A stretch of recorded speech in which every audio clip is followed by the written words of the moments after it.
नालंदा नाम लेते ही एक तस्वीर उभरती है उन बिखरे भग्नावशेषों की, जिनमें आक्रमणकारियों ने सालों पहले भारत के ज्ञान विज्ञान को जलाने की कोशिश की थी। मगर आज उसी नालंदा में शिक्षा के पुराने गौरव को नई इमारत का लोकार्पण कर वापस लौटाने की कोशिश की गई है। प्रधानमंत्री नरेंद्र मोदी ने आज नालंदा विश्वविद्यालय की नई इमारत का उद्घाटन किया और कहा कि इमारत जलाई जा सकती है मगर ज्ञान नहीं। नालंदा के नए परिसर पर देखिए हमारी ये रिपोर्ट। आग की लपटों में पुस्तकें भले जल जाएं, लेकिन आग की लपटें ज्ञान को नहीं मिटा सकती।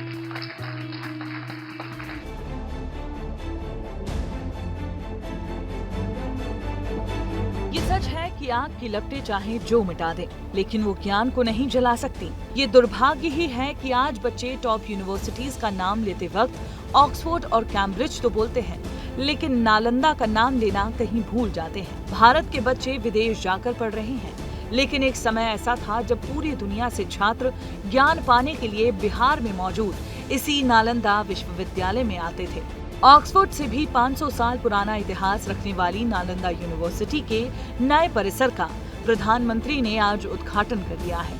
455 एकड़ जमीन पर 1749 करोड़ की लागत से 24 बड़ी इमारतें बनकर तैयार हुई हैं। नालंदा एक पहचान है, एक सम्मान है। नालंदा एक मूल्य है, नालंदा एक मंत्र है, गौरव है, गाथा है। नालंदा है उद्घोष इस सत्य का कि आग की लपटों में पुस्तकें भले जल जाएं, लेकिन आग की लपटें ज्ञान को नहीं मिटा सकती। आपको नालंदा के इतिहास से रूबरू कराते हैं। दरअसल एक समय यहाँ 90 लाख किताबों का घर हुआ करता था और दुनिया भर से करीब 10,000 छात्र नालंदा पढ़ने आते थे। सन 1190 में तुर्क अफगान सैन्य जनरल बख्तियार खिलजी ने इसे नष्ट कर दिया था। उसने नालंदा विश्वविद्यालय परिसर में आग लगा दी थी। मकसद था बौद्ध धर्म को समाप्त करना। अब इसके अवशेष यूनेस्को की विश्व धरोहर में शामिल है। इस आग ने न सिर्फ शिक्षा के केंद्र को जलाया, बल्कि सदियों के ज्ञान और विरासत को भी तबाह कर दिया था। फिर 28 मार्च 2006 के दौरान तत्कालीन राष्ट्रपति डॉक्टर एपीजे अब्दुल कलाम ने इसके पुनर्निर्माण की सलाह दी। फिर 26 अगस्त 2010 में दोनों सदनों से विधेयक पास हुआ और विधेयक लागू होने के बाद नालंदा विश्वविद्यालय फिर जीवित हो उठा।